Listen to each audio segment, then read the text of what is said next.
Well, hey, look at this. This is kind of unexpected, right?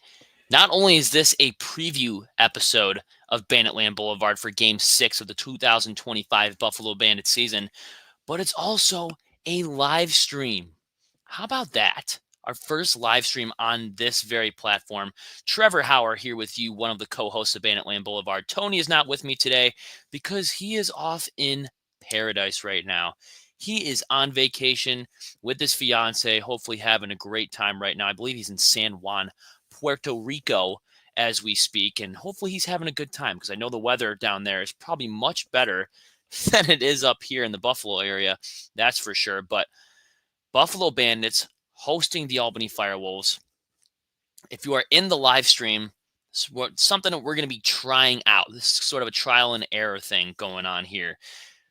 If you are in the live stream or if you're in the chat, make sure to leave a comment. We can get you on the show. We're going to try to do these live streams more often and get our uncut reactions. I think that will be big for this very show. So if you're in here, just drop a comment, drop a buff, let's go Bandits, whatever you want to do. If you want to talk trash, I know if you're an Albany fan that's stumbling upon this for the first time and you want to talk trash, I know you can talk trash better than their trash ass Twitter admin who I'm convinced is a 7-year-old child running that Twitter account, posting nonstop cringe on their page.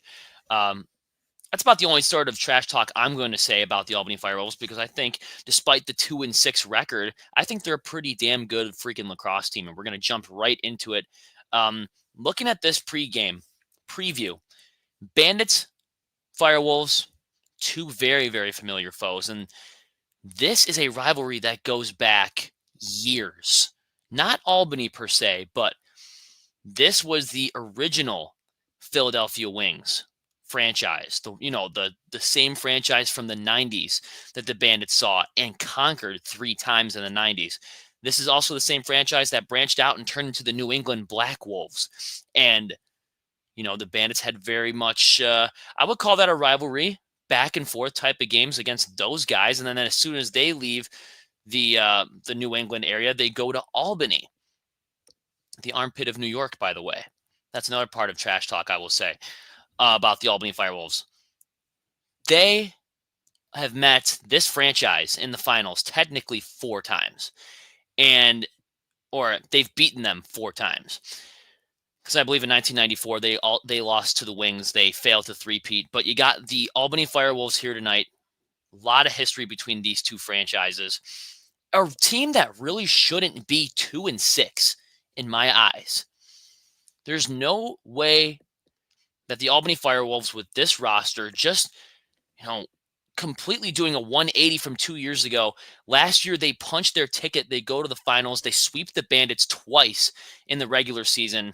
Obviously, it was different in the finals. But, we're going to rattle off some of the key players to watch. But I swear to God, I don't think this team should be in the basement of the NLL. And not to mention, it's so weird. Looking at the standings and the schedule, you see that the FireWolves are playing their 9th game of the season tonight when the Bandits are playing their 6th. That's another weird one. The amount of bye weeks that this team has already seen through the first 10 weeks, I think, of the season. The Bandits have 3 bye weeks, and then they're going to have another one next week, and then they're going to play back-to-back. I don't know if it's the NLL trying to dethrone the Bandits, try to catch them off their game or whatever, but it's obviously not working as of right now through the first 5 games of the season. The Bandits look to beat the Albany FireWolves once again at home, something that they struggle to do in the regular season. And when they face against them in the playoffs, it's, we make this thing look easy. We'll just pot in 15 goals.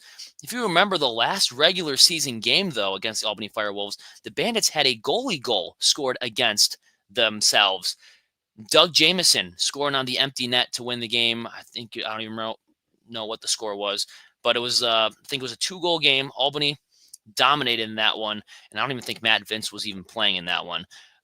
Then you go back to the 2023 home opener. The Bandits lose 11-10. They lose at home to the Albany FireWolves and get upset. And the Bandits go on this insane run at the end of the year, and they end up winning the championship. A team that the Bandits struggle against. So we're not really going to...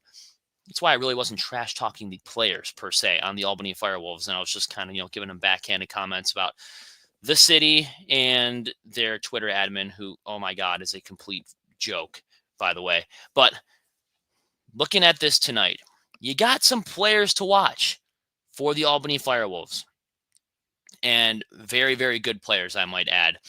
Looking at this roster right now, starting off, I know that the TSN guys like to call him Courageous. I'm not going to give him any silly nickname. First of all, because I'm not a TSN guy, but I'm also not a FireWolves fan. But I will say Ty Kurtz is my number one player to watch for the Albany FireWolves here tonight. Always seems to find a lot of goals against the Buffalo Bandits, and he's just a very, very good player. And in the 2 games that they have won this year, he has been a huge part of both of those wins. And he was a big part of the playoffs last year, the finals included. He had a pretty good night in game 1, and he potted in a couple in game 2. And even before the final series, that dude was really, really good throughout the majority of the playoffs, going into the quarterfinals matchup. And, obviously the semifinals too. He was a huge part of that. Also looking at Travis Longboat. Dude is an absolute short king, an inspiration to the game of lacrosse. Similar to that of Kyle Buchanan, Travis Longboat being 5'9", but consistently finding the back of the net at 155 pounds. This dude is a sneaky little water bug and always seems to find the back of the net. And, despite the 2-6 record, he's still putting up some pretty good stats. And we're also looking at Tucker Out Lymphoma Night.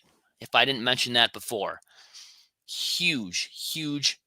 This is a huge night in the Bandits community, in the National Lacrosse League community, honoring Tucker Williams, son of Sean Williams, who was a former Bandit, and I believe he was a former Nighthawk as well. And it's always a huge night for the league. They got the green threads on the jerseys. Same with the Albany FireWolves. It's a great cause. And the auctions for the jerseys at the end of the game are going to that Cancer Foundation. So it's always for a good cause. On the other sideline, someone that the Bandits did not see last year in the finals or the regular season was Dyson Williams, other son of Sean Williams and brother of Tucker Williams, is now playing for the FireWolves in his rookie season. And I think by all accounts, he pretty much has that Rookie of the Year award locked up.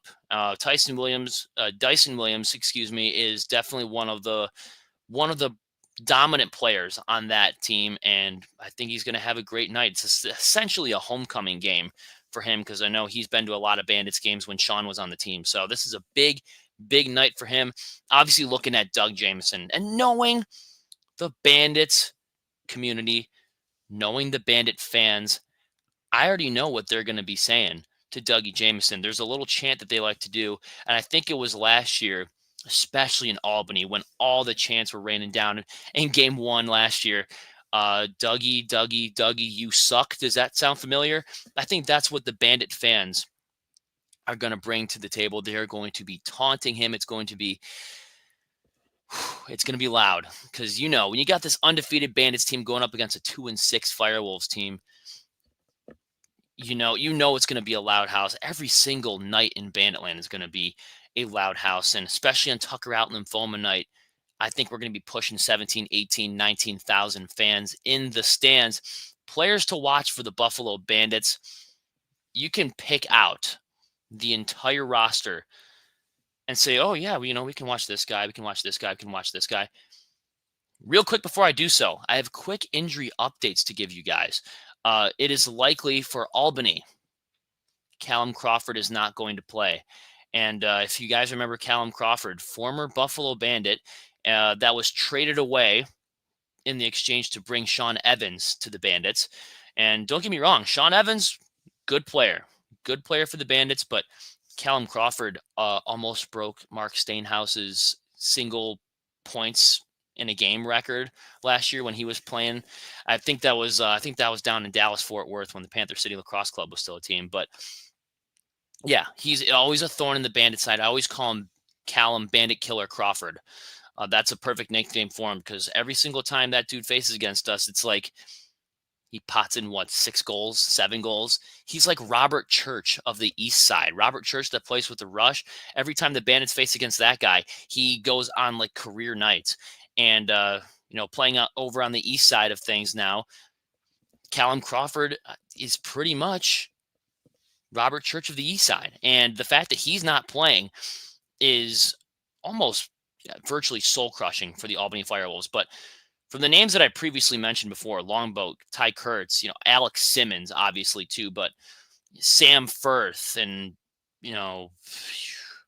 Marshall Powless, Ethan Walker, Doug Jamison, Mike Byrne. They got some guys on that roster, man. They know exactly what they're doing. They're building a very good team, but they're battling a lot of injuries right now. And I don't know. I don't want to say the Bandits broke them because there's still a lot of games left in the season, but 2-6 and in the basement of the league and having to leapfrog all those teams is definitely going to be tough for them. Injury news for the Bandits. Zach Belter, he's questionable to return tonight. If you remember that concussion that he suffered in the fight against Elijah Gash in the Toronto Rock. So he might be back tonight, and they're going to have to make a corresponding roster move there. So we'll have to see what they do. I hope that Clay Scanlon stays up because that dude he's got a lot of promise. Scrappy little forward. I know Tony a couple weeks ago compared him to Kyle Buchanan. I think he's Kyle Buchanan if Kyle Buchanan was a power forward. So you can look at him that way. I hope he stays up on the roster. I think if you are making a corresponding move, the right move, the only logical move here, right, would be to send Sam LaRue back down to the practice squad, because goodness gracious, good God almighty, was that a horrible performance from Sam LaRue 2 weeks ago. I keep forgetting they had a stupid bye week in between, but what was it? 4 turnover? No, he had 4 penalty minutes and 2 crucial turnovers that directly led to Philadelphia goals. If Zach Belter is coming back tonight, that is when you send Sam LaRue back to the press box and you keep Clay Scanlon on this team because he has earned it. Clay Scanlon has 100% earned it. Once again, you are watching Banditland Boulevard. This is our first ever live stream here. So if you are in the chat, maybe drop a comment. We'll read it over the air for you. If you have a question or anything, feel free to drop it. This is Trevor Howard here with you. Tony LaMonica is he's probably on a beach somewhere sipping a pina colada in Puerto Rico. What was I saying before? Players to watch for the Bandits. I mean, I got his jersey on right now, and he had a couple crucial goals a couple weeks ago. 95 Chase Fraser. He performs extremely well against the Albany FireWolves. And Josh Byrne, while he is the heartbeat, I think, of the offense, I think Chase Fraser he should have been labeled the NLL Finals MVP.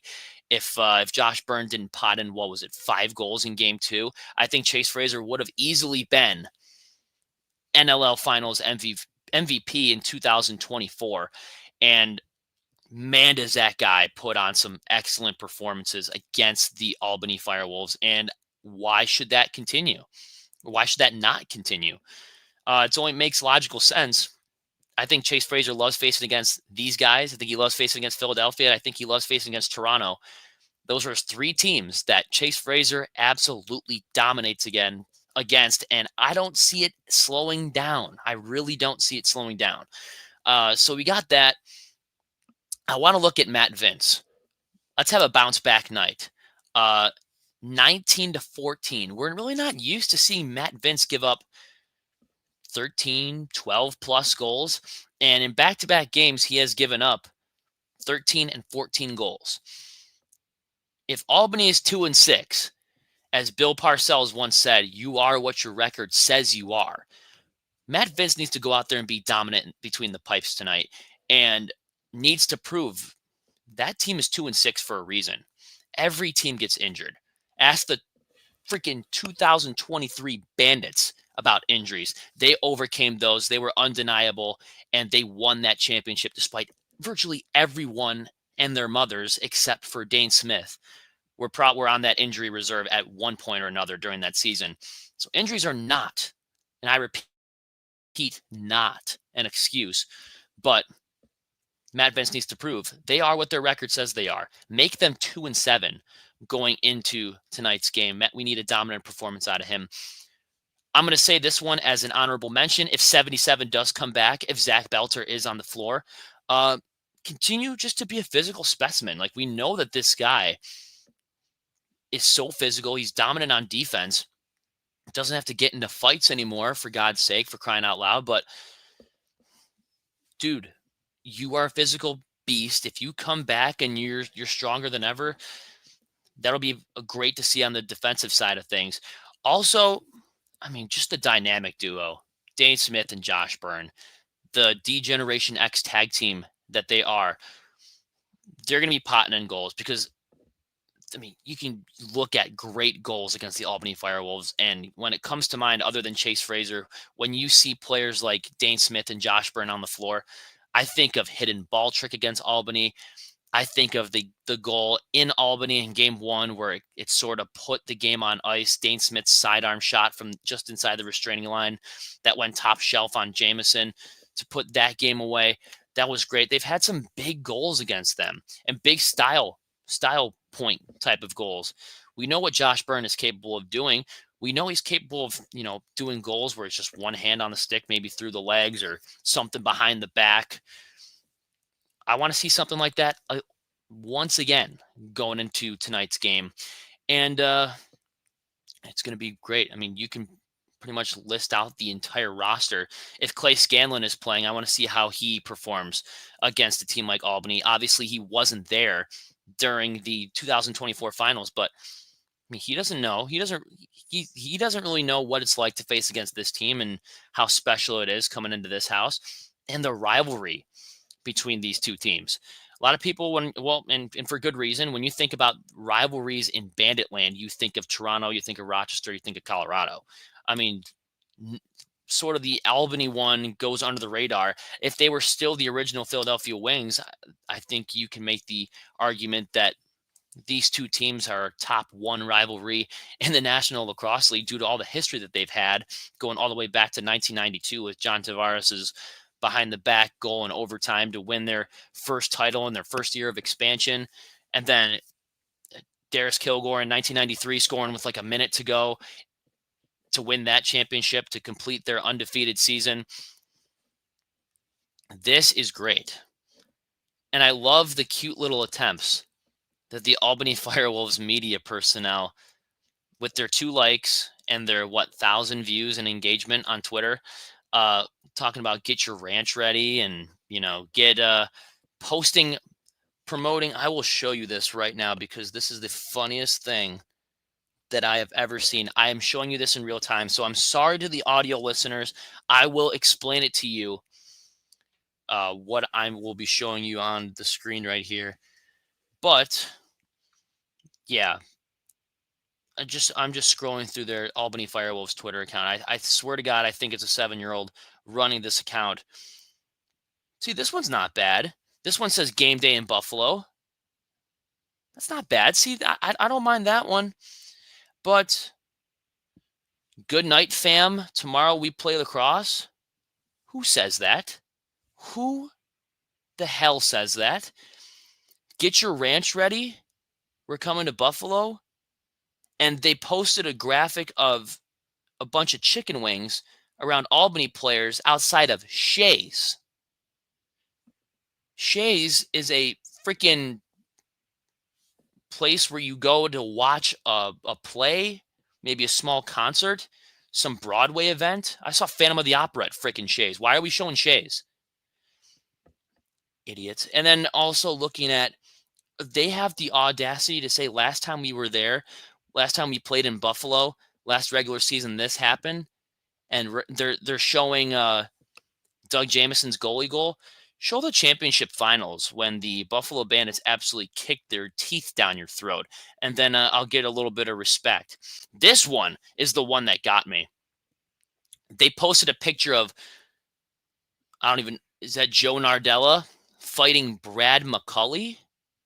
And they captioned it almost game day in the almost Friday text. Brad McCulley. Okay. I feel like I shouldn't be overreacting too much to this, but this just shows you that Albany, New York is okay. We need a little work on the media side of things. Brad McCulley hasn't been on the Buffalo Bandits in over a calendar year.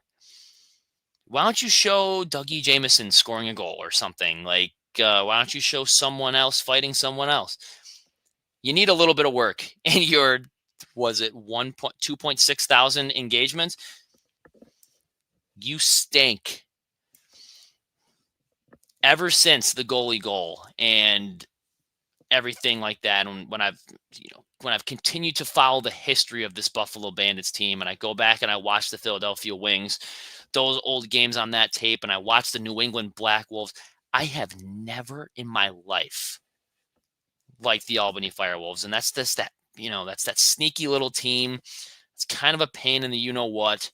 And I think the Bandits have enough firepower going into tonight's game. And you don't want to take any team lightly. But when you see little posts like that, it's like, dude, if you're in this field and you're doing social media stuff, maybe do your freaking research. Posting graphics of Joe Nardella fighting Brad McCulley, and you're saying it's almost game day. Brad McCulley plays in freaking Vancouver, 4,000 miles that way? I don't know. I feel like I'm overreacting a bit on that, but it's just something that just grinds my gears, to quote Peter Griffin from Family Guy, but it's definitely something that they need to be working on.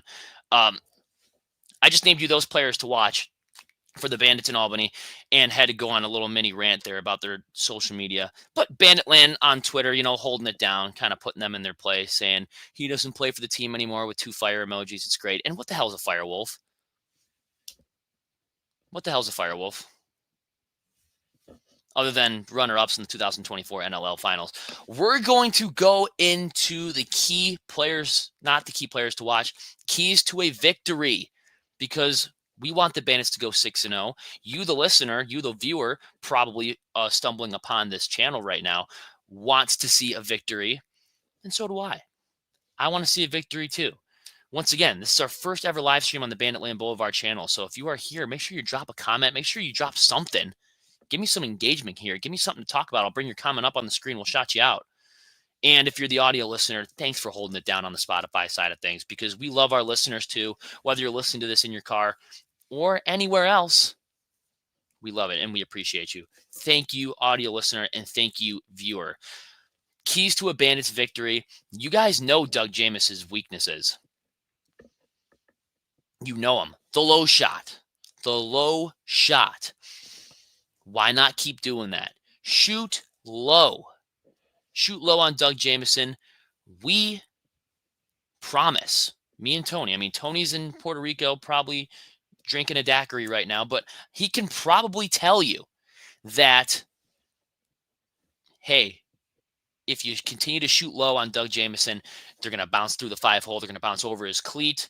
They're going to go over his pad. He's going to be guessing every single shot. He's going to be in a bad headspace. And the Bandits, they've really been scoring a lot of low type of goals this year, especially Tehoka Nanticoke and Kyle Buchanan. Those guys have been the kings of the low bounce shot. And I love it. I think it's great. And if they continue to do that against Doug Jameson, there's no question in my mind that the Bandits will go 6-0 and the FireWolves will go 2-7 and virtually put their playoff hopes on ice for this season. We got a couple people in here. We got Chris. What's going on, dude? Let's go Bandits. Got to go 6-0 before the Toronto Rock game. Yeah, that's exactly what I'm thinking. You're going into that Mississauga game. Dude. Yeah, if you go 6-0 there, you got to stop this little run that Toronto's on right now, because we got NLL insiders on Twitter looking at the 2-5 Toronto Rock telling me that they're back. They're 2-5 and they're back. Please. Bandits fan 95. What's going on, dude? Do you think it's going to be close? I will get into that. I will get into what I think it's going to be right after the keys to victory. So stick around if you can. Bounce shots. Also, be undeniable. I've said on this show multiple times, the referees outside of maybe the Toronto game, they've been very, very good, and they haven't been impacting the outcome of any single game whatsoever this year, as far as the Bandits are concerned. So be undeniable. If the referees choose tonight to suck, that's fine. That's cool. The Bandits, it shouldn't matter. because they've been undeniable. They've been proving over the last 3 seasons that they are undeniable outside of maybe a couple games. And they learn to play around these calls. Go back and watch the quarterfinal matchup between the Bandits and the Swarm, the AKA the worst officiated game of all freaking time. The Bandits still won that game in overtime, still took them down, still won the title. The banner's right there, guys. 2024, and we're never taking it down. Yeah, I mean, that's all you got to do. You got to be undeniable. Also, be stout defensively. Hold these guys down. Stunt any single start, any single run that they're going to go on. We saw I keep saying last week. I'm sick of these damn bye weeks. 2 weeks ago, when Philadelphia went on a 6-0 run. Can't have that, guys. You got to be, I know it's a game of runs, but if there's blood in the water, if there's a crack in the boat, we don't want that thing to sink. So we got to see the defense swarm these guys. When the defense is buzzing, Matt Vince is also humming. He's on his game when the defense is on their game. And when they work in sync like that, good luck beating the Buffalo Bandits. I can tell you that, especially in 2025 when, man, who would have thought they'd have a start like this to a season? Who would have thought that we saw their struggles last year and going into what is it, week 10 right now? We saw the Bandits. I think the Bandits have just about half of their.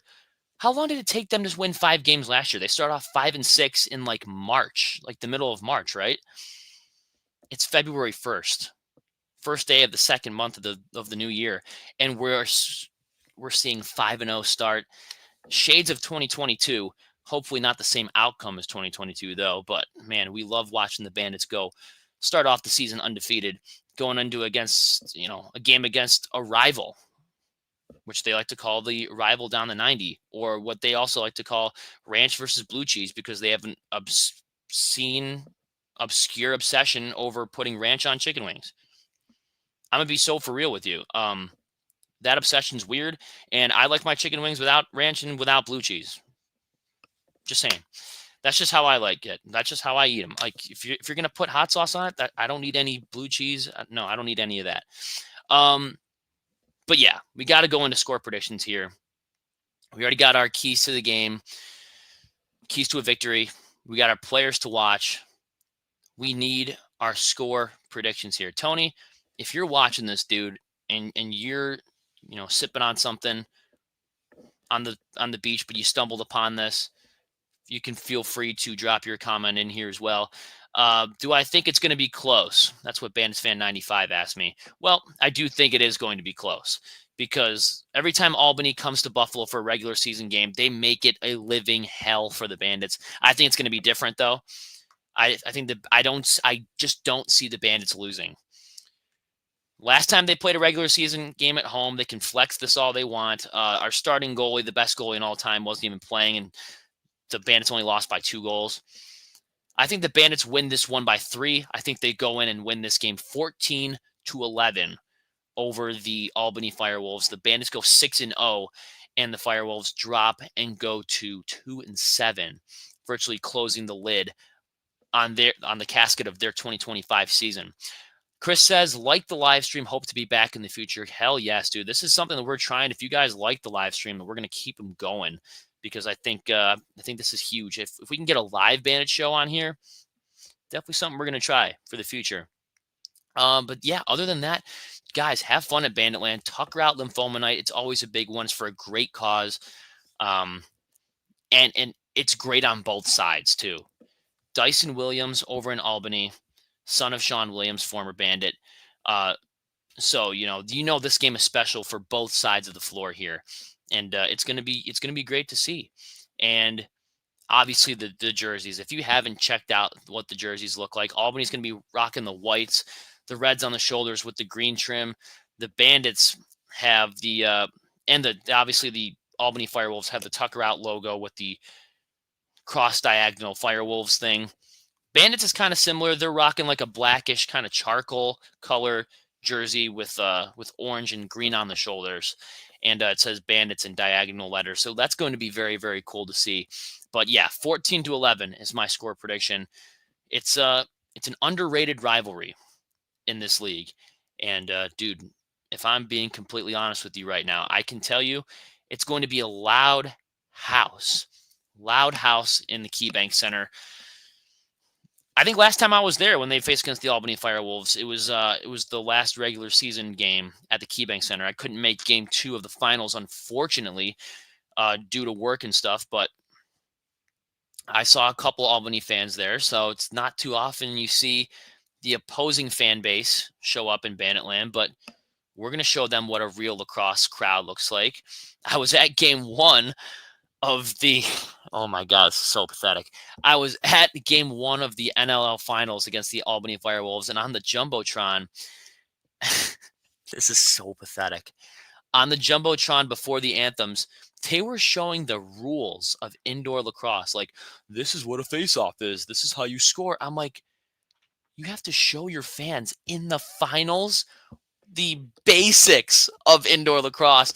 And that was exactly when I knew, oh, the Bandits are not losing this series. They're not going to lose a single game. If the universe, if there's a God above, if there's, we need, the universe will just simply not let that happen. And the Bandits ended up sweeping them. It was a great series. Bandits fan 95 brings up a good point here. Also, first game for the Bandits in the Tucker Cup. Yes, winner of this game wins the Tucker Cup. That'll be pretty cool to see. I don't think they're going to do it. I don't know. You never know with Banditland. They win. Are they going to do some ceremony? Hey, that'd be cool. Either way. I mean, you got Dyson on Albany, and then you got Bandits alumni Sean probably cheering on his son. But you know what? It's gonna be a good outcome for the Williams family no matter what.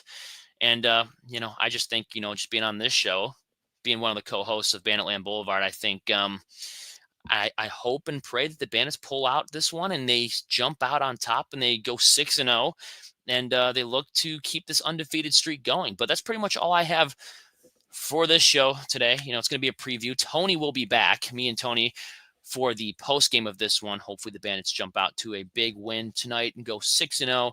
If you guys are going to Cobblestone post game, like I am tonight, please say hey to your boy because it's going to be a good time. We're going to have some celebratory drinks if the Bandits win tonight, because after every single Bandit win, I go to Cobblestone, I get me a nice little tequila sunrise, and we call it a night, baby. That is what we're hoping for tonight when the Bandits played the Albany FireWolves. I got 14-11 on behalf of myself, Trevor Hauer, and my co-host, who is on the beach, probably fighting off sharks, or if he's paddleboarding right now, getting tan while I'm looking out the window right now, looking at snow on the ground. Not jealous at all, Tony. But on behalf of myself, Trevor Hauer, and Tony LaMonica, Buffalo Bandits versus Albany FireWolves tonight, I'm going to leave you here with 3 words. Let's go Bandits. Appreciate you all for watching. Let's go, baby.